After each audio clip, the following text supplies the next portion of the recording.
Welcome to the Picky Girl Travels podcast, the show for Black women who want more out of life and to live it as they see fit. The message here is all about defying convention, embracing adventure, and regretting absolutely nothing. I'm your host, Adelia Borshade of PickyGirlTravelsTheWorld.com, and y'all are going to be in for a treat today, let me tell you. I often say this when I come across women to have on the show, like, oh, you're a perfect fit. But I don't think there has been anybody who is a more perfect fit for what we talk about here than you, Keturah Kendrick. So happy that you accepted my invitation. I am happy that you slid into my inbox. You are a welcome stranger, considering some of the strange segments in my inbox. I welcome you into it. So thank you for having me. Now, here's the thing, y'all. When I went to her IG, in her profile, in her bio, it says, I am a Black woman author who writes for the free Black woman, creating a life that centers herself. And I thought, we need to talk to this lady. And then I saw that she published a book called No Thanks, Black, Female, and Living in the Martyr-Free Zone. Ooh, I was not always in the martyr-free zone. So seeing that title, I'm just like, oh my gosh, there is somebody else out here saying the things that need to be said that don't always get said, that might make some folks a little bit uncomfortable.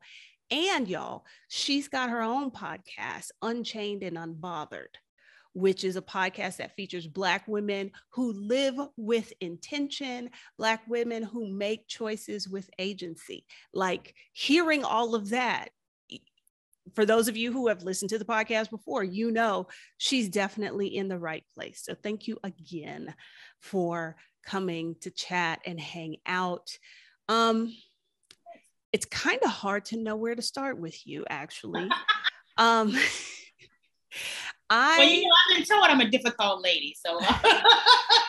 Well, okay. So I guess maybe we should talk about how you came to write your book. That's a good place to start. I came to write my book as a pretty clear connection to why you started this show. I lived abroad for about 5 years. I'm originally from New Orleans, Louisiana, which I like to refer to as my first love. But I've spent about 20 years minus the 5 I was abroad in New York City, which I call the love of my life. So I left New York City about 2014 and went to East Africa, lived in Rwanda for about 2 years. And then I went to Shanghai, China for about 3 years before coming back to New York. What I discovered about midway through my tenure in Rwanda and just traveling around the continent of Africa is all of the things that I thought were no big deal about choices I had made and who I was were very big deals. Yes, ma'am. Yes, and ma'am. I don't know which Black feminist is credited with saying this, but there's the notion that the personal is the political, that you can't separate the two. I started to see in the middle of my expat experience in Rwanda that every choice I made because it personally fit me was political resistance as a woman who wore Black skin and who didn't do what she was supposed to do. So one of the things I cover in No Thanks, and I've talked about on my personal blog and on my platforms for years, is never really understanding why my desire not to be someone's mother was shocking. Like, I knew when I was a child, I would not be having children. It was as clear to me as for some people who identify as queer, them saying, I just knew from the time I realized I was a person, I liked people of my same sex. I can't tell you how I came to that decision. So I knew when I was a child, I would not be having children. When I became of age and was dating age, I was clear that I was heterosexual and I liked boys, but the idea of being married to one, having one live in my house, like being tied to the care of a human male, especially before I dated them 24 hours a day, 7 days a week, seemed unappealing to me. I was raised not only a Christian, but as a fundamentalist Christian. I grew up as a Seventh-day Adventist in the Bible Belt South. And somewhere around my young adulthood, I realized I don't believe in this construct. It does not work for me. And all of those things that if you are a Black American, and what I would learn when I was in Africa, you are from the African diaspora. As a woman, to reject those things really is heresy. And growing up in America and becoming a woman in America, I think there was always this sort of pretense of, we're individuals, women have more freedom. So I encountered pushback, but it was much more passive aggressive. It was much more, well, that's weird, but do you? Baby, on a continent, on a continent of Africa, saying, I don't want your ring. If you give me your ring, I still won't be having your child. I will still be taking these birth control pills and maybe getting my tubes tied if I can get access to it. And yes, I do love you. I won't be doing any of that. If you do offer me your ring, here is how I want to do this marriage thing. And it doesn't involve what you believe God says about gender roles, saying that I don't have to live within 6 blocks of my mother to be a good daughter. Like, I'm going to leave the state where she lives, and I'm going to leave the country where she lives. So all of those things, I was confronted a lot with how, wow, these make me look like a lunatic. And just realizing how I encountered so many women from the diaspora, either born in Africa and had lived abroad, or who had been shipped several generations before abroad, who I believe mirrored my choices or mirrored the way I did life. Like, there are many picky girl travelers, Adelia, but I never really saw us reflected, especially in either mainstream media or more Black-centered media. There's always a version of us that I felt was quite cynical and quite, I think the creators of those images, bitter that we existed, to be quite honest. And when I saw something that came close to my story, whether it was in media, mainstream media, or Black people media, it always felt like someone who was trying to put me in my place, not someone who was trying to accurately reflect what it meant to be a free Black woman who has a fabulous life where she is the center and has not near one regret about doing that. So I started writing those things towards maybe the last year in Rwanda, when I realized I got some things to say, and I have been angry at being told that something is wrong with me without realizing it until I came to this continent where there is no pretense. People don't play like they think you crazy. They come out and say, you crazy, you dangerous, leave us, you witch. Oh my. That's the best I can explain it. Okay. You said, there's so much you said there. When you talked about not wanting a man in your house, there's the quote from Shonda Rhimes when I think she was doing an interview with Oprah, and she was like, I do not want a man in my house. And when I read that, I was like, I feel that here. Now, of course, you and I are on the same page, but I arrived there much, much differently because I got married when I was 19. And nobody should be making those kinds of choices at 19. Now, so nobody under the age of 30, if you're going to ask me. Not in for real. So Lord, 2022, of course, I chose poorly. And you were 19. Because I was 19 and I did not know any better. And so, it took me a while to find myself again. And like you were saying about how I had always felt about marriage or having children. And I do have 2 grown adult children. I've got 3 grandkids, but I was I was always sort of indifferent about it. And probably had I not gotten married at 19, I don't know that it would have been at the top of my to-do list. It would have been something I pursued, but life happens or what have you.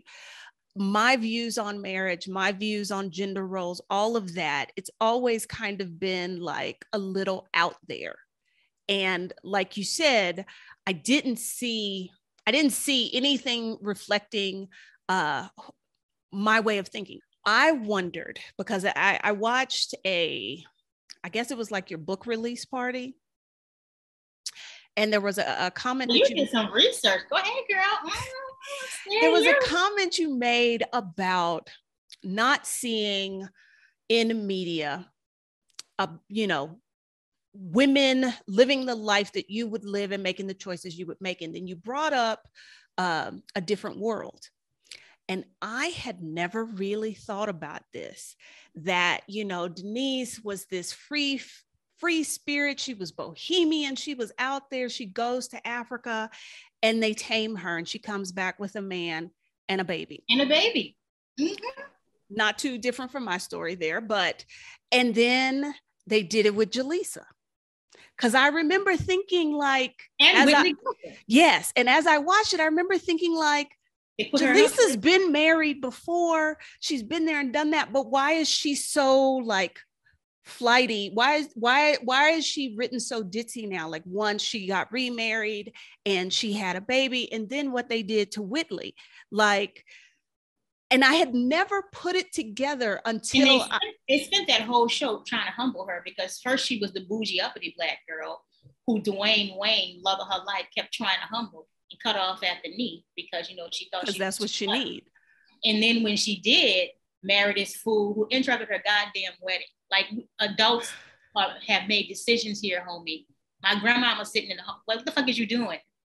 So she married this dude, and immediately the first episode, I talk about it in my launch party. When I'm talking about the book and answering audience questions, I saw it immediately, and it stands out in my mind so clearly because I didn't have the language for it. Because I think when A Different World was hot, I was probably either late high school or early college. I couldn't quite name it, but there was something very clear to me in the messaging of cut this bitch off. She was uppity. She gotta be in her place. Like, literally the season before, she was running the campaign of her fiance. And then the first episode of that next season, she's having a goddamn meltdown because she can't make prune cobbler for her husband. And her husband eating it up. He's like, oh no, baby, you don't have to make the prune cobbler that right. They're loving all of this, softness. That was the 90s version of a Black woman finally being soft, right? It was so, and I wouldn't use the word disturbing when I watched it then, because again, like I said, I didn't have words for it, but it was something about it didn't sit right in my soul. And when I was writing that chapter, because the last chapter in No Thanks is a collection of essays, so they're kind of standalone essays that are connected by theme. That last essay I write, when I bring up that about Whitley and Jaleesa and Denise being tamed, I did that because I was juxtaposing it against Nova Botelone on Queen Sugar, who I'm always hesitant and sitting on the edge whenever they give her a new boyfriend, because almost immediately into it, you can see the signs they're about to tame her. They're about to tame her because she's 40 out here being free. How you gonna be 40 being free? We got it. So I did, and it became clearer to me as I was writing that essay. I think the title of it is Letting the Loose Woman Remain Free, because it was a message to me for a young woman who didn't really have the words to describe who she wanted to become, and God knows didn't have the prototype anywhere in any media or in a media environment. A woman didn't have a prototype for that. It was clear to me that, dang, especially with Denise, because I'm like, oh, Denise was the one I identified with the most. So it came clear, like, I guess you just can't do that. You just can't. There's no way to become an adult female without someone giving you a husband and a child and making you sit there quietly and do what you gotta do. Apparently that's not a thing that happens. Something that occurred to me, because hearing your story and how you kind of always knew, even when you were younger, this doesn't, I didn't have that. And I got to thinking about like, well, why is it she could see that and I couldn't? And I don't know, for whatever reason, you were very fortunate that you could figure this out at the age that you did. And it took me 40 years to get to this place.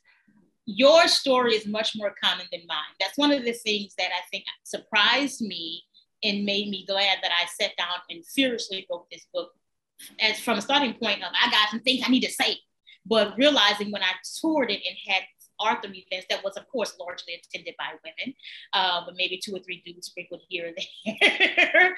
And women would talk to me. I realized just what an anomaly I am.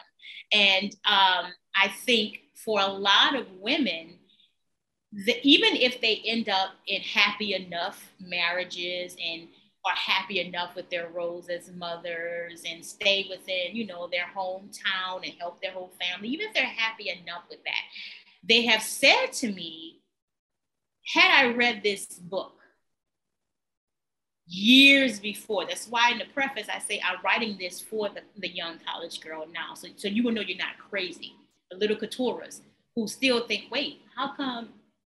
But had they read it before, even if they had still made those choices, the marriage, the motherhood, the staying here in a hometown and help the whole family, they would have at least expected more of the people for whom they made those choices. They would have queried whether or not to do it a certain way more. And definitely women who eventually divorced or wanted children but didn't have them for a number of reasons. They said how it took them a while to get to a point where they were like, actually, my life is quite fine without children. I'm quite leaving my hometown and setting boundaries. Everyone in my family wants to suck my joy. Was a smart decision. I wish I hadn't felt guilty about it all these years. So I do think that is more common than not. And I don't know how I was able to just come into the world, I guess, with this sense of autonomy and self-ownership. My parents divorced when I was young. My father was in my life. We had weekends and summers with him. And oddly enough, I've had this conversation with interviewers and my therapist a couple of times. Oddly enough, I started forming my ideal of the perfect partnership because of my father and the relationship he had with the woman I consider my stepmother, Miss Bernadine. The whole time we were growing up until the day he died, he and Miss Bernadine never lived in the same house. And I found out 3 days after his funeral, when Miss Bernadine went to spilling the tea, that was very much her choice. Apparently, he proposed to Miss Bernadine every damn year, and she was like, "For why?" And she was saying that her friends and her sisters thought, and I remember because I was telling her, women in our family was saying how, Daddy wasting her time, and he got that big old whole house, and what she get? She's like, well, this is why I bought my own house. Miss Bernadine knew what was up. Exactly. And I remember being a teenager, and I would hear the whispers and rumblings in the family about, he's wasting Miss Bernadine time. And just being like, now that's a good setup. Because my father, in tradition of Black boomer men, he showed his love by doing things. He was incredibly controlling. I don't know how my mama stayed married to him for the 11 years she did. God bless her soul. He was incredibly controlling, very much a Steve Harvey. Men don't do certain things. Men provide. So she got that version of care. He was very loyal to her. But then when he started working her nerves, I remember her saying on more than one occasion, I'm ready to go home now. I love that. I love that. I love that. When I got divorced, the whole time I was just thinking like, I don't ever want to live with another man ever again, because 20 years is plenty. And when I started trying to date, for the brief moment that I actually tried, I would be like, yeah, like live apart together might work. But like, no, I'm not trying to be married. I'm not even sure if I want to be your girlfriend. And that was not very well received by the gentleman. No, so I think that this might be take us a little off topic, but that's what's driving the latest Twitter, social media, war of the dating and the sexes. The TD Jakes tape where he's going off in this crazy ass old man rant about Black women having the audacity to be telling men, I don't need you, to like take care of themselves and not being soft. Because that's making them masculine. Yes, being able to support oneself and make decisions for oneself apparently is a masculine trait only. So what's undergirding that is, which I wish at some point men would just admit this to themselves and go get themselves some help and deal with it, because this has been going on since the 90s. There's these rants and it's trying to shame women, and the birth and marriage rates are still declining. So clearly y'all trying to make us feel bad about it is not working. So hopefully they'll get to a point where they get to query themselves and admit this. At the root of it, why the men you were going on dates with, the men I dated in Africa, in New York, around, hearing that, the root of it is, if I cannot dangle this carrot in front of a woman, what am I to do to get a free sex partner who takes care of me? How do I connect myself and claim ownership of her labor if the carrot no longer works? So if women are at the best indifferent to marriage now because they don't need the financial components to live a life, that means if they're indifferent to it, if they no longer see the need to give birth to children, for many of them it will be nice, but not a necessity. For some of them, there is no reason why they would want to do motherhood, right? So if I don't have that carrot to dangle in front of them, they can leave because they feel like it. And that is what we allow men to do. That is not a right that women have, because that's the masculine part. You can come and go as you so choose. You are not bound here to do this labor. There is nothing I can do besides be a decent human being who is enjoyable to be around to get you to stay here. That is what's at the root of it. And they're not willing to do that. And they don't want to do that because in all of these decades long trying to shame women for grabbing their freedom in 1975, all of that shame work that has not been successful because, again, the marriage and birth rate continues to decline. All of that energy could have been put to better use by having men, expecting them to develop all of the emotional bandwidth that women bring into a heterosexual partnership. But we spent all this time trying to convince, especially Black women, that they made a mistake. Like there's a whole genre of Black romantic comedies that can be labeled putting Black women in a place so they realize that they made a mistake when they chose freedom. Gabrielle Union probably get an Oscar for all the roles that she played in those movies. And yet here we are. Still not marrying them unless we want to, and then we marry them, divorce them when we decided we have enough, with or without our children. You keep talking about a free woman, and my cousin is always quoting something from The Color Purple about a man don't like a free woman, because you start acting like a free woman and they got to put you in your place. So every time you say that, I think about her. They don't. And if I were a man, I'd be scared too. I wouldn't like my ass either. I wouldn't like me either. Oh, dude did once tell me, he was like, well, if you have all of that, you don't need me. And I relayed this conversation to a friend, and she said, what he's saying is, I have nothing to offer. Because we have not taken the time when the economic reality for women began to change. We have not taken the time to say to men, let's focus on reframing manhood and what a man can bring to a woman's life. We have not even bothered to consider we could have been spending this time helping them adjust and develop, be a whole person. Because here's the thing, women are now whole people. We got the whole emotional care and nurture part taken care of because y'all required nothing else of us. Then when we got our rights to be full humans, to take care of ourselves economically, we have now gotten the whole person mentality of being able to support ourselves, to choose professions and areas of learning that help us. So we've gotten a part that has been historically just been for men. But the thing that's missing is we have not allowed men in mass the opportunity to gain their whole selves.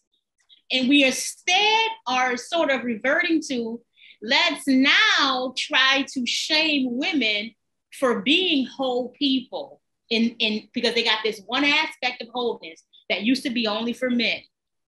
We're going to shame them and try to beat them into submission, although the shit ain't been working since 1993. We're going to keep trying to do this instead of saying, okay, fellas, clearly we done lost this battle. And there are some men, especially in faith communities, who are trying to do that work. Maybe we need to reframe how a woman needs us. And maybe it's us. Maybe it's us who has to readjust. And I get it. The existing system works really well for them. It's sort of like white supremacy and the way the U.S. is set up. Why would you change a system from which you benefit? I get that. Mm-hmm. But you said it hasn't been successful. And I would argue it's been moderately successful because to quote, and I'm quoting Kimberly Nicole Foster, and I don't know who she's quoting, but pick me's get picked. This is true. There are women who buy into it wholly and offer support to propping up that system while doing a disservice to the rest of us. And that, I think that's what makes it that much harder for us to see change there, for guys to say, yeah, I should work on being like a whole human on my own. That way I can partner with somebody, because a lot of them are not interested in partners. They are interested in caretakers. Yes, they want hired help. And it's hard to offer someone who is capable of helping you a salary that's representative of that is equivalent with what it takes to help, when they can go out and just get a salary out there in the real world. Like, so if the trade-off is you pay the bills for me to essentially raise you like one does a child, because that's essentially what women are asked to do without saying that, because the things that we are told we don't do good enough anymore, we're so busy, being whole. It sounds a lot like how I'm a teacher by trade. I taught for 15 years. It sounds a lot like what school systems pay me to do with middle school students. To teach them how emotional intelligence, to guide their hands through difficult situations, to like care for them in ways that as a whole adult, I don't need a partner to care for me and don't expect that to, but somehow many men assume it is my absolute joy. That's the thing, that it is somebody else's job to be chosen to take care of me this way for this little bit of money. And this all I get. You got a Robinhood account and benefits. I got that shit myself. So why, again, what's the trade-off? But when a woman says stuff like that, I'm thinking back to that TD Jakes video. They see that as a threat and not as, oh, that makes you that much better of someone to be in a relationship to partner with. It's automatically seen as a threat to their manhood, their whatever. And then you're supposed to concern yourself because they feel threatened, and historically I have not. And I have not done that again since I first started dating in college. And I've gotten to the point now where I will correct men who verbiage things in a way in which I'm supposed to be responsible for how he feels. So that common, you could be intimidating to people. I had a man tell me on a date once, and I said, actually, no, I think there's nothing intimidating about me. There's nothing I have done that no other human being who wanted to do it could do it as well, right? And I said, I am the same me in front of the person who says I'm intimidating as I am in front of the person who's done 5 or 10 times more things than me and who's like, who, huh, what, Keturah? I'm the same Keturah irregardless. So the blame lies with the person who's saying this word. So you can be intimidated by me, but that ain't got nothing to do with me. That's a you problem. That's not exactly a me problem. And if you even if you don't consider it a problem, if you have to work through it, fine. I just want to be clear on the verbiage. I don't change regardless. So whoever's intimidated by me, they are intimidated by me, but I'm the same person who I was yesterday when I met somebody who didn't find me intimidating, right? So this is your insecurity speaking because you feel threatened at an adult being an adult, essentially. Because these are not male or females, it's adulthood. It is adulthood, being able to make responsible financial, professional, intellectual choices that get you the life you want, a life of comfort and joy and security. That is a trait of adulthood. So if my ability to be in a fully functional adult who wants you, but does not need you to help her be a fully functional adult, if that threat, it makes you feel threatened, that's your insecurity. And I'm not going to sit here and take ownership of helping you process that. I mean, I will chant for you to find a mental health professional who can help you with that. But it is bizarre to me how this is still an argument that carries weight with men and women. Like, seriously? In the year of our Lord, 2022. I think it is because there are women who show up and make that same argument. I know a few of them, and God bless them. If you like your life, I love it. Because essentially that's what it's about, women being able to make more choices. And there are women who would have, and they're showing it, even though now they now have the option of not having to deal with certain behaviors of a wife or certain requirements of a wife in a heterosexual marriage, who still choose to get married. They clearly probably would not have been fighting in 1967 to be able to have ownership of their rights. I mean, if you look at the history, there were women who were like, no. So I guess if you like it, I love it. I just know it's not going to be for me. And a growing number of women are like, nah, homie. And I think that's the thing that, like, I guess resonated with me, was part of the reason I started the podcast was because I very much took to heart the saying, be who you needed when you were younger. And had I been exposed to just an inkling of something, of women talking about, like, this is not how I want to live my life, I don't see it this way, like, that may have emboldened me to make different choices that, could have made my life a little simpler. Excuse me. Which is exactly why I wrote the book, why I continue to write, why I use my platforms the way I do, because again, I don't want anyone trying to live my life. My life is tailor fit for me, and it is a fabulous life that I love and adore. And I'm also aware that my life is not for the next person. I just want more women to truly just ask themselves, do I want these things that I am told I should want? And more importantly, what do I have to give up? Or what do I have to do to maintain these things that I'm told that I should want? Because I don't care what people tell you, just in my general observations around the world, especially as a teacher, I have said a million times, and I'm going to keep saying it until they tell me, until I can't breathe anymore. I have yet to see a mama and a daddy walk into a parent-teacher conference and the daddy looks as woe the hell out as a mama, irregardless of who works and who doesn't.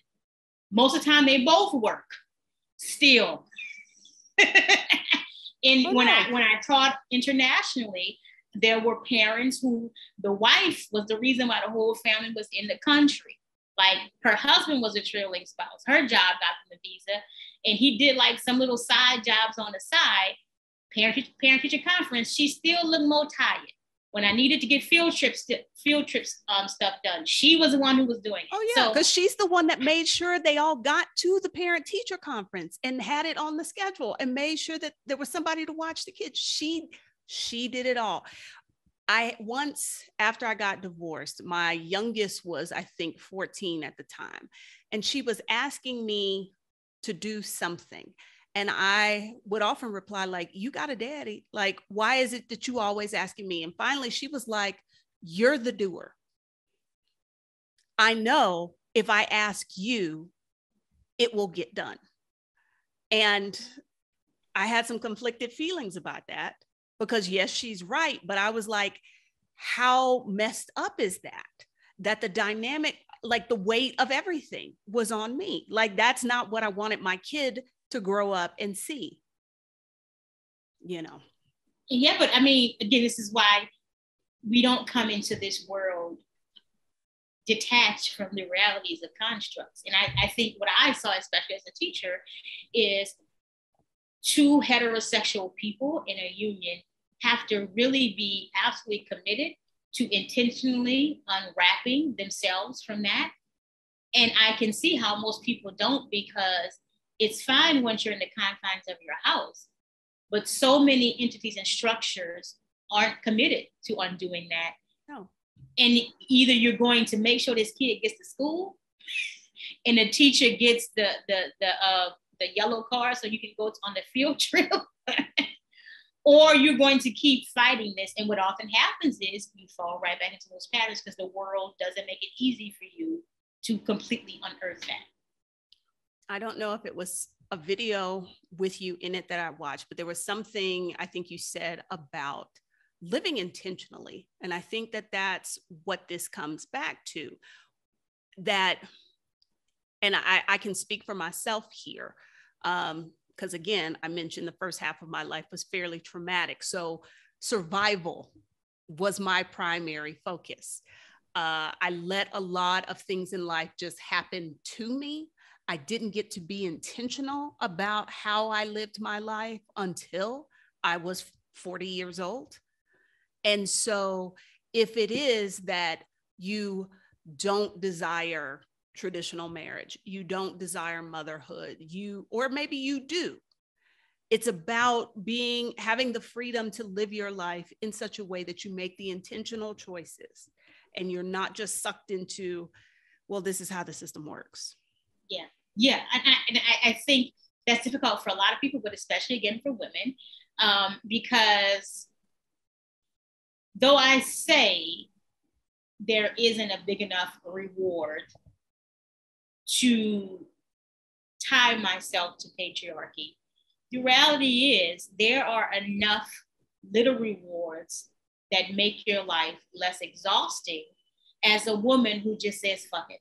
All right, I'll do it. There is people not bothering you.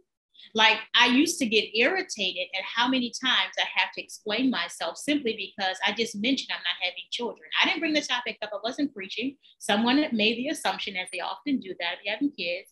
And I just chose to say, okay, let me just say I'm not going to because this is awkward. I'm going to have to keep lying, even though it's like not a big deal. And then having to explain or why I would say that or what you mean, or you don't really mean that, being told the words that came out of my mouth weren't really true. Now, as a 47-year-old woman, and I, again, have talked to women who, because they did what they were supposed to do, they never had to question if they wanted it. I truly am appreciative to all of those annoying ass people who didn't think something as simple as, I don't really want to be dancing for this ring. I don't really want it. I don't really want to go through childbirth nor raise a child. I don't want to keep coming to this church being told that I'm a sinner. I don't want to live in this city or this country anymore. Like, because people question that, I had to really think about, well, why don't I want kids? Like, am I afraid? Am I afraid to Lord? Because I'm saying if we date for 10 years and you never move into my house, I'm cool with that. Like, am I afraid? Did my parents' divorce really, really break me? Because you're questioned so much. When you don't do what you're supposed to do, you think a lot about why you're not doing those things. So when women make the right choices it's assumed that they really want this. Because why wouldn't they? Because why wouldn't it's assumed that they really didn't think when that man got down on one knee and she starts going, oh my God.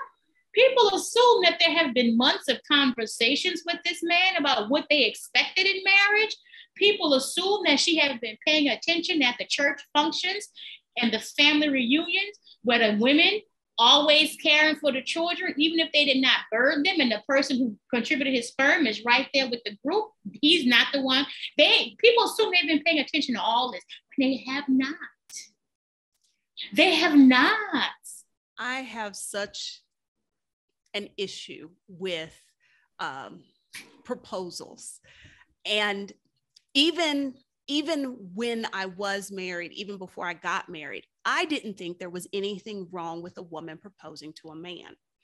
And I've had this conversation with both men and women, and I'm in the minority. Shocker. You've been in minority in this conversation, I'll be honest. Go ahead.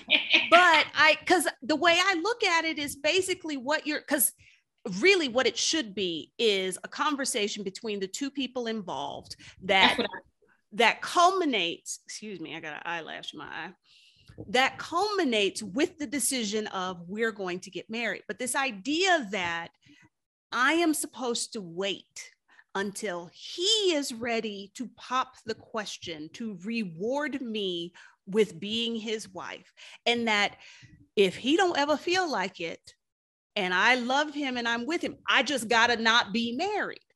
Like, basically, you gotta wait to be chosen. And I find that very problematic. But again, I know I'm in the minority on this, but I see it. And I've talked to friends who are in their 40s who I feel are feminists and but that's a hard one to shake, because they're like, I don't know how I would feel about that. Like, that just didn't feel right. And I'm like, but what you're saying is you need him to choose you. What I would say for them, why, if we're going to have proposals, I mean, I'm not going to be adamant and turn over tables if someone proposes. I mean, yeah, it's not that deep. Yeah, but for me, it's this concept of, again, and it's sort of rooted in what you just said, but I have a slightly different perspective on it. My issue is with marriage being framed as a prize for women, period, no matter who's the one proposing the prize of marriage. And I don't think it's framed the same way for men. It is absolutely not. It is framed as the only thing that truly validates you as worthy. And I would say blank, but no, just worthy. That's it. This is so, and for me, it's, so let me get this straight. This offer to labor away as your wife already is going to put more and more work on me. So now you ain't even got to bring the carrot to dangle in front of me. I got to bring the fucking carrot too. Okay. Mm-hmm. I can give you that. But no, when you look at when a woman gets uppity and she gets out of place and she starts acting a little too free, what is the first comeback that a man has? Well, that's why you're not gonna get married. You're never gonna get married like that. You're gonna be alone, because apparently my whole purpose here on earth is to be someone's wife. I find the threat of women being alone hilarious. Here's the thing. I've met a lot of people. I've dated most of the men I've dated and have been in relationships with were good dudes. They weren't perfect, and the relationships ended for the litany of reasons why relationships ended. I have met and dated a lot of cool men. I have a cadre of fabulous female friends. I have yet to meet a person cooler than me. I have yet to meet anyone whose company I adored more than my own. So I need you to explain to me in slow, clear sentences why the thought of spending eternity with myself should make me sad.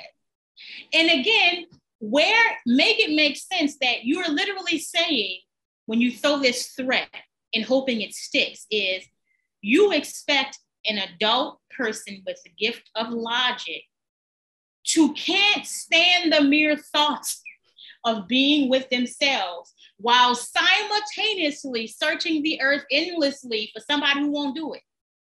Like, I can't be with myself yet, and still I'm supposed to agonize and be on this constant quest for someone who can stand me, who I can't stand. That's a threat. First of all, I won't be alone. There's a very good chance I will not be romantically partnered. But here's the thing. I have a cadre of people with whom I can spend my time. That's not a babe. That's the part right there. Because girlfriends of mine here, we have this conversation all the time because I guess we're a bit masochistic and continue to like try to be on the apps. But the idea is, if you don't have a romantic relationship, you're alone. Whereas women develop deep relationships with lots of people with whom they are not romantically involved. And I don't know that the same can be said for most heterosexual men. And that's why for them it's a threat, because that is their fear. Yes. Because one thing, I too am on the apps, and I treat dating apps like I treat job search apps. I don't fret over it. It's a resource if I want to be taken out for a drink by a cute gentleman call us a calamari, a little mojito. I'll keep swiping.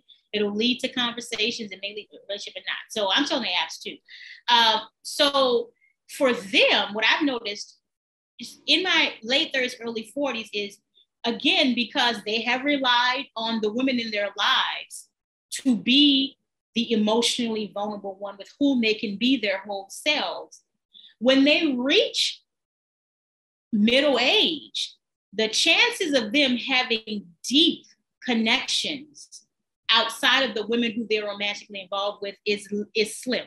Mm-hmm. So yes, if they don't beat somebody over the head, beat a woman down enough to make her feel guilty for not being married, and she marries them, they will likely end up alone.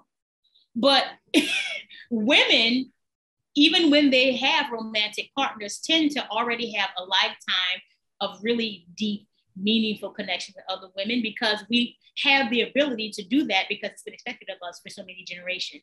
And we haven't allowed men to realize their whole selves in that realm. So whenever a man tells me that, I start chuckling because one time I asked, like, why are you so afraid of being alone?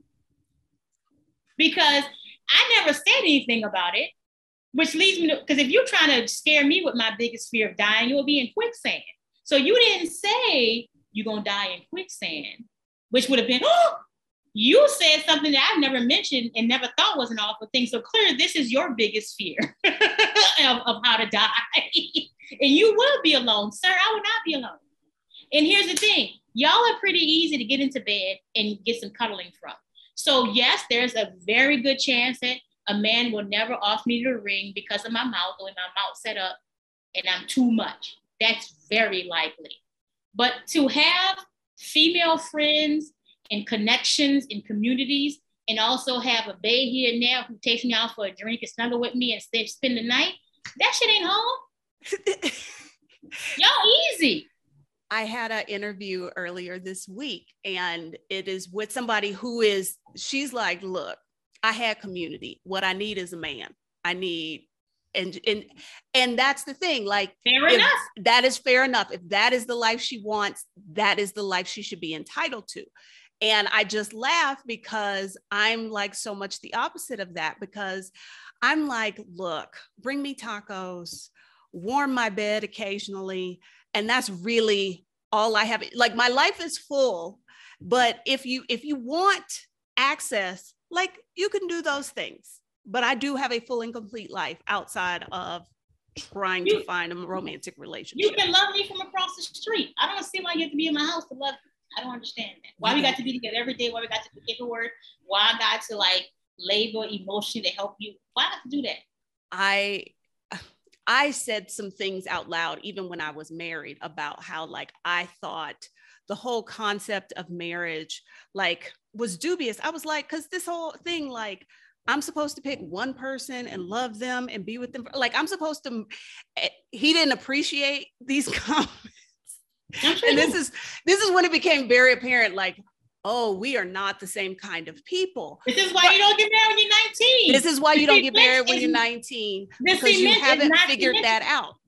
You still the wet glue. You're not even full flesh cement. It's still wet. But the idea that you are supposed to find someone and you are a complete whole person, they are a complete whole person, and y'all are supposed to magically bind your lives together seamlessly. We are really setting ourselves up, because that's hard to do. And I don't think it's necessary, to be honest. Like, one of the things in this journey, since I've been talking to interviewers and also women and doing author events, one of the things that is becoming clearer to me is I realize I've only been monogamous again because I didn't know there was another option. I don't necessarily know if I truly believe it's necessary. As a matter of fact, I don't think it's necessary. I think I've done it out of habit. And if I don't actively practice non-monogamy, it's most out of laziness and not wanting to do the work to find multiple partners. But I don't think, especially when I look at who I knew I was when I was a child, the things that make monogamy useful, I didn't want anyway. It's useful to only have one partner when you have the complication of raising children, when you want a legal marriage and there's limited time and resources. But I wanted neither of those things. I also knew I would be traveling the world. I didn't want to be restricted to, I broke the last serious relationship I was in was 3 years, and I ended it because I wanted to move to Africa and he didn't. And I was like, again, there's nothing wrong with you or me. This relationship has just run its course because I'm going. Yes. So I wanted that freedom, and all of that is harder, not impossible, is harder to do within the confines of monogamy.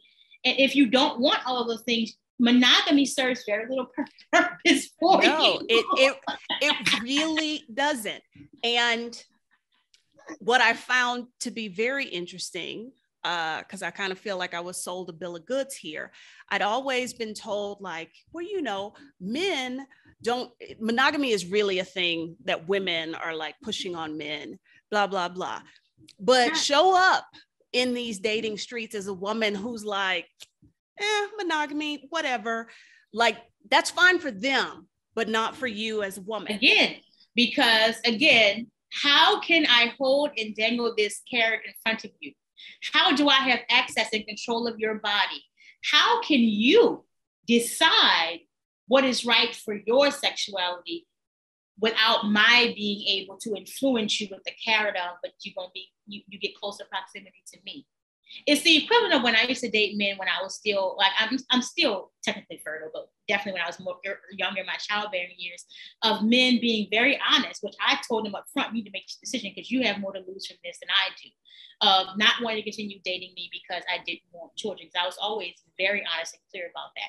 And I remember asking a man who was so tortured because he was like, you are perfect and we get along so well. And I was like, yeah, I don't understand why you want to end this, but again, that ain't my choice to make. Because again, if you really want to be a father, you're going to have a lot to lose, because I done had this conversation many times and ain't nothing changed. But I asked him, because he was getting to this point, he was like, well, I guess we just don't have to. And I said, so what would have happened if I said to you, I just cannot have children? I'm infertile. That man immediately said, oh, that's different. Yes. So if I was infertile, you would still continue this. Yeah. That's different, because you're choosing, you're making an active choice. But if Mother Nature makes the choice, that's fine. If I make the choice for myself, you can't, because the same thing would still happen, because you said you wanted to have a biological child. You didn't say adoption. You said you wanted to have, so you still wouldn't have a child. The result is the same. Because that's one of the things I have in my notes, because at your author event, you talked about this, and it made me wonder, is the issue that a woman doesn't want children or doesn't want traditional marriage, or is the issue that they don't want it and they own it, that you're not feeling bad about it, you're not like hemming and hawing? It's like, no, this is the choice I am making and I fully own it, because I feel like that's the bigger issue. Here's why it's a big issue for heterosexual men, especially Black ones, who I did exclusively and have no qualms about it and continue to do so. They don't want necessarily fatherhood and marriage. What they want is first rights refusal to you, who could give them that. Yes. So again, if I say to you, I truly am, I'm not just being coy. I didn't read some book. I truly am indifferent about being your wife. As a matter of fact, if I love you and we have similar world views and you're a compassionate person, you might can talk me into it, but I don't need your ring. And trust me when I say to you, there will be no children. There will be none. I am on birth control. If it fails, I'm in cities where I can access medical care for a reason, right? When you say that to them, there is no way to dangle the carrot. So when we get to a point in our relationship where you have to choose to continue because you've told me some things about how I rolled or it doesn't work, you have issues with some things and you've told me, look, I need you to address this. I don't know if this going to work for me. Unlike a woman who hasn't said that and who wants those things, you're not going to sit back and think, well, I'm 35 and I don't want to be an older mother. And I'm probably not going to get too many more offers to be some man's wife because I am older. Maybe I'll give it another shot, or maybe you're not going to do that because you, like a man, can come and go as you please because there's no carrot to dangle in front of you. They want to be, I've had men tell me, start off relationships saying, dating, saying, I'm so glad I'm with the woman who's older, who's in her late 30s and who isn't going straight to how many kids you want, trying to get married. It's such a relief. And then when I eventually tell them, oh yeah, then cool, this is going to be great. Because I don't want none of that. Let's just keep going and see where this goes. Look at me like they saw a damn ghost. But you just... No, they want the right of first refusal. And that makes me think that, and again, anybody watching this, are we talking about all men? No, a lot of them. That's majority. A lot of them. But it also makes me think that they're not entering a relationship with you. Y'all aren't entering a relationship of equals. And that's a problem for me. And that is why I've not been successful dating, because that's the minimum we got to be doing.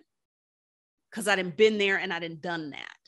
Because if you were entering a relationship with somebody you really truly saw as your equal, them having these thoughts or these feelings, they would be valid.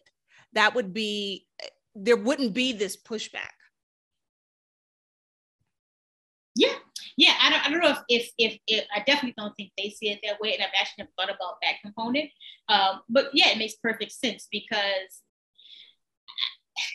And when you look at, and there's a lot of research that shows Black fathers, even if they are in relationships with the mothers of their children or not, they are more involved in the day-to-day care. I think there's a whole body of research, and I've seen that just in my observations of friends, brothers, and men who I consider friends. I'm sure that's true.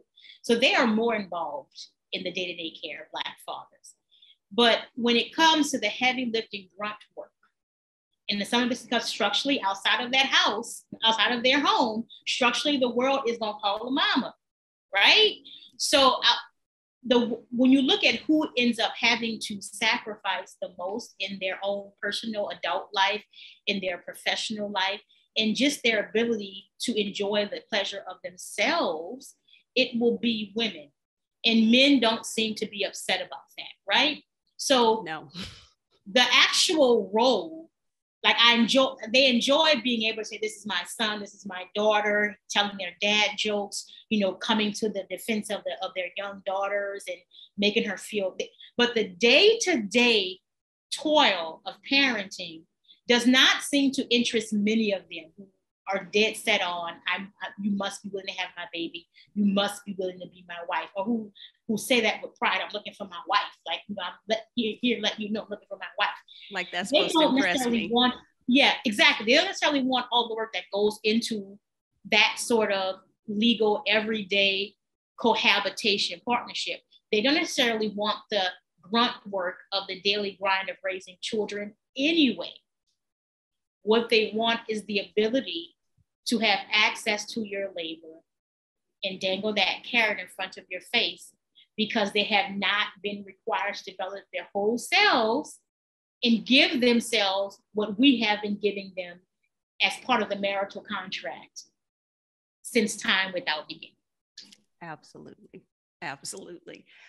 You talked about when you were dating in Rwanda, and you mentioned that you were dating West Africans, like the Nigerian. And I found that story really interesting because once I started dating again, I made a blanket rule: no West Africans. And I get a lot of heat for that, because it's like, oh, but you don't know, that could be the love of your life. And I'm like, look, I already know culturally where we are coming from. It's going to be a fight. I broke that rule one time here by accident. On the app, I asked where he was from. He said South Africa. I said, okay, South Africa.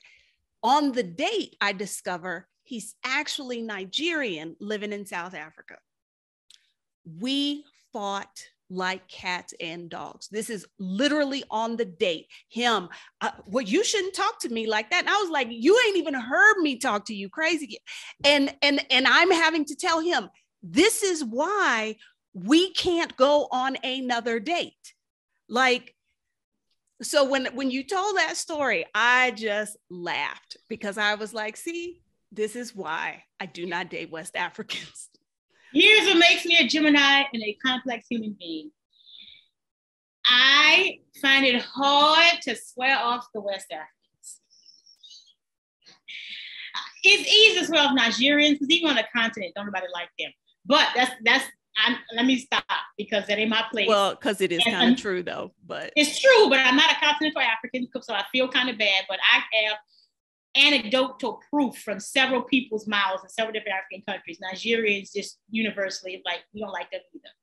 But I'm more of portraits to the Ghanaian. And I said earlier that there are little tiny prizes of signing off of patriarchy. And those prizes are a little bit larger on the continent. So what I have found the appealing part of African men who find it odd that you are even saying the word patriarchy like it's a curse word. Like that patriarchy is just life, right? The part that you're supposed to get in a properly functioning patriarchy is solid and quite sexy. Okay. I will give you that. You ain't got to figure out, do this dude like me? He literally is on the first day, it's like, oh my God, you are man, I am woman. Why are we playing? I will give you that. You get, well, of course, like I remember the last Ghanaian I dated before this one I'm starting to date now. Date number 2, I told him, I'm going to Rwanda. I had a big book event in Rwanda, and I hadn't been to Rwanda since I left it. I was like, I'm going back to Rwanda for this book event, and I'm excited because I missed the continent. And this man said to me, oh, well, then I'll take off from work and bring you to the airport. He didn't ask. He didn't say, do you need? He said, oh, I'm going to bring you to the airport. And the day before, he called to confirm, and he started off by complaining about some things that's happening at work, and we stressed at work. And I said, if it really is going to get you in a tighter situation, explain your absence, I understand you want to take care of me, Speedy, but I could just Uber. He was like, no. He's like, I told you I'm going to take you to the airport. You are my woman. I'm going to drive you. And it was to Newark Airport. It's like an hour. I live in the Bronx. It was like an hour and a half drive on a Friday afternoon. So you get the parts. And I think that is, for me, what makes me even more perturbed by Black American women who are willing to play the patriarchy games. Because the prizes seem quite paltry. The bar is on the ground. The prize for playing the patriarchy games is quite paltry here in the States. Yes. So I'm even more confused why you even remotely consider that shit. I the pleasant parts of it when I did the Ghanaians. And then around month number 4 or 5, the not so pleasant stuff would pop up, and I was like, now see, our time together will be brief.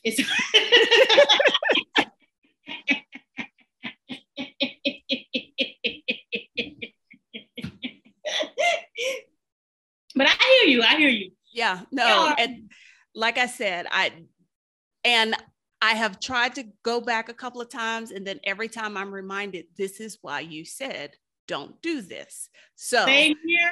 I'm sure if we do a follow-up interview in 3 months, I'm like, oh yes, I had to turn another guy name away. It was so good until month number 3. You wrote the book. That's where we started this conversation and kind of went off, but that's fine. That's what we do here. And one of the things you were hoping to do with the book is reach younger Black women. How has that gone? That has gone wonderfully and has filled my heart with so much joy. And it's gone even more wonderful than I could imagine because, like I said, I taught for 15 years. And for the first 10 years of my career, I taught in an all-girls public school here in New York City. So some of my former 8th and 10th graders are now like full-grown women. And a couple of them have reached out to me to say they bought my book. And while they also said, well, when you were my teacher, you presented this presence anyway. And I got to see what it meant to be a woman who owned herself without your having to write this book. But now that I'm an adult myself and I'm reading your words, I truly am really thinking about my life in, again, a more intentional way. And I'm starting to understand some of the books you chose for us to read when I was in your class. And I'm starting to understand why you would get angry sometimes at things we would say or do, right? So my former students, a couple of them have their own platforms and shows they had me on. I've had young women come to my events in just literally, I could see the moment when the light bulb went out because, you know, especially at like a book festival where it's like 10 speakers and I'm the 10th one, people just wander in because they need somewhere to sit. And they're like, oh, wait, she's saying some interesting stuff. And I've seen the light bulb go off from more than a few 23-year-old women who are just like, wait a minute. I love it. I did an event at Howard University, and this beautiful, gorgeous brown girl with the best, her styling, her fashion was fabulous. She pulled me aside when I was signing books after the talk was over, and she started telling me how she's already getting all of this sexist bullshit from the men who want to choose her. And she can't have these conversations about why they bother her with her girlfriends because they didn't get their degree now because they still Black girls, but they clear that they're going to minor in the MRS. Yes. Their major will be in whatever the BA going to be in, but the minor will be the MRS. So she says, I can't have these conversations with my sorority sisters and my line sisters because they all think I'm crazy. Or they say things like, it's just how men are, or, you know, you're just in this, we're in this period now where it's all about us. Eventually that's going to change, you know, and she damn sure can have for the aunties and her mama. So, no. So I feel incredibly gratified, and it's propelled me to work even harder to get this next book I'm working on, the proper publishing home, to continue to do freelance writing where I write about these topics in different outlets, and to continue to do events and use my platform, because I think while Gen Z and young millennials are coming, they are gifted with a world that is more open. I think we assume that they still aren't bound by these narrow definitions of good Black womanhood that I, as a Gen Xer, and even my mother as a boomer, was confined by. They may question it more, or because of economics may end up being pushed out of that box more, but they still, I think, have that structure forced on them in ways that I think we assume they don't. I agree with you there. Mm-hmm. So is the podcast sort of an extension of the same work? Because that was kind of the vibe I got. Yes, I started the podcast actually once I found a publisher for the book as a way to start talking about themes within the book, and as a way to have it more about women other than myself, because I think there's only so much you can go when you keep telling your same story over and over again. So I wanted to connect again with other women who I knew existed. Like, I know I'm not crazy. I see me all up and down my Facebook timeline. in every country I've lived in, I have seen the Black version of me, the Chinese version, the Australian version. I've seen me everywhere. So I know we exist, but we can't see each other. So I wanted to have that extension, especially of Black women saying things that I think a lot of Black women assume we don't say. Like, what you mean Black women are polyamory by choice? Like they're not doing it to stop their boyfriends from cheating. Like they truly don't want monogamy. What you mean they don't want kids? What you mean? And it's funny that if a Black woman chooses polyamory because the man she is with wants it, that is far more acceptable than her saying, well, I'm not really, like monogamy isn't a necessity for me. Mm-hmm. That's wild. Yeah, my man is cheating, so I'm going to go ahead and be polyamorous. Like, no, I never want a monogamy. And even better, I don't want to be somebody's second or first wife. What I mean by polyamory is that I will have multiple partners that are my partners, and you also can have multiple. Like, I'm not trying to be a throuple. Okay, because I'm with you on that. I am displeased that most of the polyamory conversation is revolving around thruples or quintets or whatever you got. Because it's the least common structure in polyamory. It's the one that often fails. And in the number of people who thruple up in the vast majority of polyamory is so incredibly tiny. Most people in polyamorous lifestyles just date separately. They have several partners. And their partners have several partners. Most of them are not in thruples. It's the hardest configuration. I'm an introverted introvert. The last thing I want to do is be involved in this group project. No, I told a dude once, I was like, look, I can be one of many. I have no issue with that, but I don't want to be number two. Because what he wanted was like, you could be my side chick. And I was like, no, see, that's not how this works. That is not polyamory. That's called being a monogamous hoe. And ain't nothing wrong with being a monogamous hoe. But own it. Words mean things. Words mean things. That's not what polyamory means. Words mean things. There was something you said when we first started talking about this idea that we have that in the US, it was something you were saying about like, we were more progressive. And it's really, we're not, but that's the lie we tell ourselves. Ooh, yes, indeed. And the world thinks they're tickled by that lie.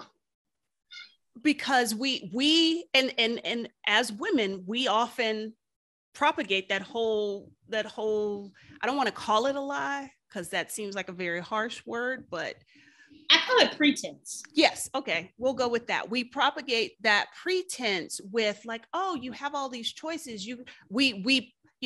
There's a reason Black women are the most educated group in the United States, but still the expectation is get the degree, but then you need to find a man and you need to have a baby or two. And so it's like, are we as liberal? Because if we were, a woman showing up and saying, I don't really want to have children. I'm not interested in it. I don't want to adopt. Like, I am fine just being by myself. And it would not be met with the kind of resistance that it is. Or better yet, we'd have structures in place where she got some tax benefits, like her peers who have had children and have legal partners. We'd have systems in place. Maybe there wouldn't be 1,000 tax codes to benefit the married. Maybe there'll be maybe 2 or 3 to help single and child-free adults. What I was asked once by an interviewer, like, don't you feel glad that you were born in America, or was it harder to adjust when you went to Africa with these views? And I said, I miss Africa because they say shit with their chest. You know what's up, because they say it. They say shit with their chest. So then I can punch them in that chest and walk over their body on the floor. The US be mumbling their words. They don't look you in the eye. Then they overturn Roe versus Wade. You like, the fuck? But I thought was some. But what I thought, but you have said in Africa, they say my landlord, my first landlord in Africa, I wasn't even in Rwanda for 2 full months. I went over to bring my landlord the rent money to rent her place, and I was renting with a coworker who was divorced, who was childless. She wanted to have kids, but circumstances dictated she didn't, and it was a huge pain for her, and she struggled with that a lot. So we went, and my landlord said, "You do not have husbands. You do not have children. What happened to your life?" Oh my gosh. And I just laughed. I was like, finally, someone saying the shit with their chest. Yeah, and I'm sure she meant it exactly like it sounded. She didn't. There was no judgment. She truly was. We were drinking tea. We were having a nice little tea. We were exchanging, the money, signing the lease, having the tea. She just was making. It was like, what you do for a living? What happened to your life? Like, it was making conversation. So I feel like I've had 3 girlfriends in the last 5 years who have divorced their husbands, and they have talked openly about how long that they were unhappy in the marriage for all the reasons we just talked about. All of the labor women are expected to do and end up doing without realizing it because they never thought that it was something they shouldn't question. All of the labor, all of, the raising this 3rd child, which is their husband, and realizing that even the rumored financial benefit wasn't that great anyway, right? And when they have shared over the years, the stories about the defining moments or things about marriage that they weren't prepared for, that they resented, I keep my mouth closed because that's not what a friend should do when you're sharing something personal with them. But I just always think, you were surprised by that? Like, when you're not looking at, like, again, when you don't want the thing you're supposed to want, you are forced to really look around because people always think you're crazy. I have a theory. The reason why conservative women don't get angry and bitter because they don't expect equality. No. And the reason why marriages last in Africa, because the women know what's up. Some of them are like, well, I can't not say no because it's easier I'm in Africa. I can't not do this. Like, you don't understand. Yeah. You take your little blue passport and leave, but I can't. I can come to your book signing and I can say, girl, you're right. But no, I got to go ahead and get married. They know exactly what's up. And they think it's shocking when their American counterparts are dissatisfied or having angst because they're like, girl, that's just how it is. The men do what they want. And the difference between having a good one and a bad one is when they do what they want, they are discreet or they're not at least overly mean with it. Like, they may not cheat, but I'm clear running this whole house is on me. And if he decides he needs to go away for business for 4 weeks, he gonna let me know. But my having a job that requires me to lead a country, no, that's not an option. they already know this. He gonna play with the kids. He gonna provide for the kids. My money will be mine. But he don't know them kids teachers. He know what school they go to. Yep. Whether I'm working or not. And there's no pretense. I will say, for me, when I was married, let's just say there was a lot of conversations I'd have with myself, like, am I crazy? Like, is it me? Or am I expecting too much? Like, it was like trying to fit a square peg in a round hole. And again, I didn't have anybody to really talk about these things with because my ideas were so far-fetched from what everybody else was doing. Mm-hmm. So no, I understand that. I understand. Yeah, I just think they're a lot clearer. And I think for women, I'm not anti-marriage. I always say, if a man presented to me his plan for marriage and the way I wanted to marry, we can have a discussion, and I would gladly legally partnered. If but we that's don't the do difference. it, I That's won't. the difference. Exactly. And I even think those who are choosing to do it the old-fashioned way, I don't necessarily think they're making a bad choice either. Listen, college is overpriced in a scam, and you aren't guaranteed to get a job that's going to pay off for it. But I did that. I did what I was supposed to do in that area. And depending on what time of day it is, I might say it was smart. I might say it's not. So people conform all the time and take on the roles that they're supposed to take on and have perfectly fine lives.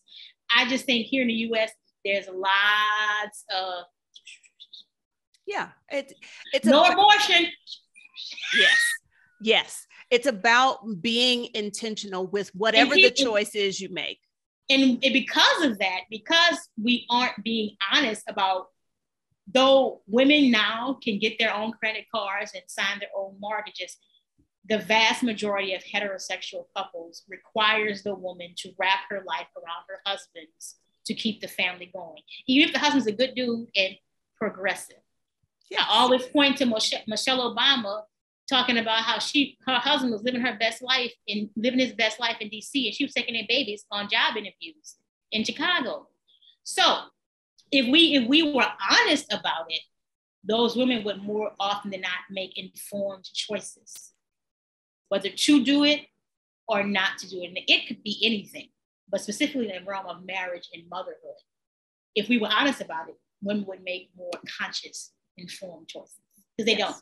Yes. If it comes out and they start crying, and people assume that all of these conversations are happening. People were in their feelings when she made that comment about you can't have it all. Like that's you can't. She ain't lying. That's very African of her to say. She was true. And then people got mad. The Americans did.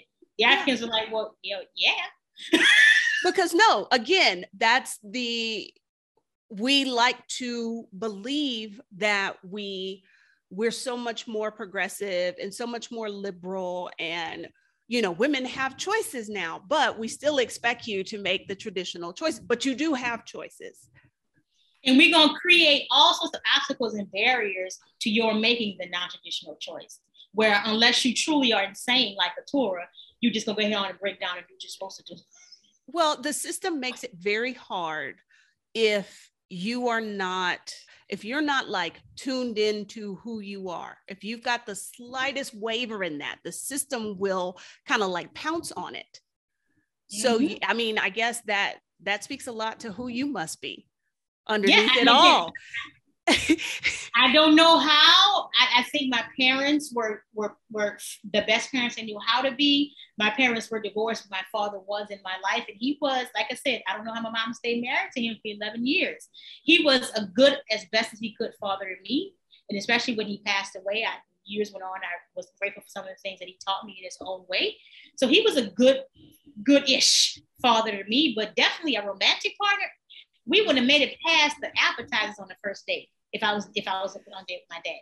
So I don't know how it happened, but somehow I've always had a very clear, strong sense of self and an indifference to what was often framed as the beauty of proximity to maleness. Because that's essentially what all this, the umbrella is under, whether it's children, whether it is marriage, whether it's the proximity to maleness that you are told as a heterosexual woman is often something that should be at the forefront of your mind trying to get. Yeah, even when I dated when I was in my late teens, and I would encounter guys, so it's like, he's acting the ass, or, he's cool, but he's not, whatever. It's just like, I don't want to date him anymore.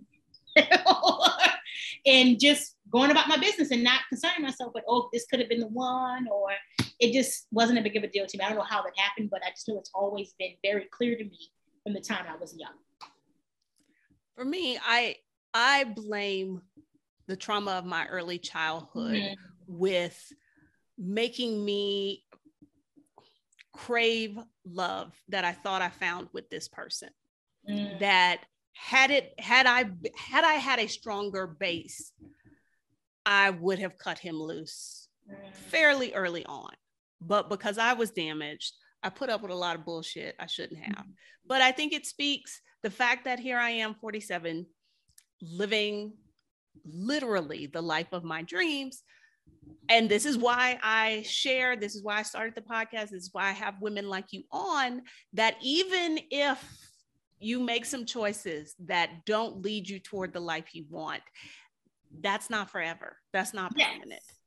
You can. And the life you had before, you had because 19-year-old Adelia had the life that she thought she should have. Like, she had what she knew, you know? Yes. I mean, again, it's cliched, but that Maya Angelou quote, you do what you can do until you know better, and you know better, you do better. Exactly. And even though I've always been self-possessed and clear on who I was, I've made choices out of fear. I have not, when I look back at some of the things I did when I was young, even though I necessarily worry about proximity to men, I can't necessarily say the choices I made when I was younger, when I look back as a 47-year-old woman, that was in my best interest, or it wasn't rooted in trauma. We're human beings. And I do believe that you change any ingredient in that cake mix, the cake gonna come out different when you put it in, right? So all of that stuff has had to happen to get you where you are. And that's a beautiful thing. I mean, you have two human beings, so you've raised out of that. So that can't be a bad thing. No. And that's why we regret nothing around here. Like, exactly. The choices were made, the consequences have happened, and that does add to the person that you've become. So we're not going to regret that, but we definitely are going to learn from it. Excellent. I agree. Beautifully said. So I've taken up enough of your time. Folks who want to buy the book, they want to listen to your podcast, they want to follow you, where should they go? Wonderful. Well, the book is available at most bookstores, but definitely many online retailers. Amazon is probably the easiest. I do humbly ask that if you want to buy online, you go to BookBub, which helps independent bookstores. Jeff Bezos don't need more your money. But Amazon is the easiest one. So just Googling Keturah Kendrick, no thanks, you'll get many options. I think Walmart, Target, all of those have the book as well, and then your local bookstore. If you want to just follow my message and have a connection with me and some of the things I write about. As I said, I write also freelance for freelance publications. You can follow me on Instagram. I am Keturah Kendrick on Instagram. On Twitter, I am at Happy Single Gal. And on Facebook, I am Keturah Kendrick, Ambassador of Freedom. So yeah, a quick Google will give you many places to access me and my work, but those are the social media. Ambassador of Freedom. I love that. I will put a link to BookBub in the description, because we really are not trying to give Jeff Bezos any more money if we can help it. Like, I mean, it's easy, and I go to Amazon too, and the book is on Amazon because it's the biggest seller. But if we can help the indies, I would appreciate that. Absolutely. Thank you so much. Thank you. It's been a lovely conversation. This was fun. I hope y'all enjoyed that conversation near as much as I did. Something I want to just reiterate one more time, because I know it's very easy to fall into like, oh, they were bashing women who make traditional choices. They were bashing traditional choices. If that's what you left that conversation with, I'm afraid you missed the whole point. The whole point of that conversation was about us as Black women being free enough in our lives to choose what we want. Again, y'all, that's the whole point of this podcast, is about helping Black women live life on their terms, whatever those terms happen to be. I want all of us to be intentional when we make our choices and not just let life happen to us, because that's the easiest way to end up not living the life that you love, not living the life that you want. is just letting things happen to you instead of being intentional in the choices that you have. So, I enjoyed that conversation. I hope it is obvious to you all why I felt Keturah needed to be on the podcast. I know it's been a while since there's been an episode. I am recovered finally from COVID, and so we'll get back to new episodes. Thank you all for rocking with me and being patient and showing the podcast so much support. If you are watching this on YouTube, please like the video, hit subscribe. If you're listening to this on a podcatcher and it is possible to either leave a review or subscribe, do either one of those. That helps makes the show more visible so that more women can find it. If you want to help out financially, you can buy me a hot chocolate. You can become a patron. Any of those work. Thanks again, y'all. And I'll see y'all next time.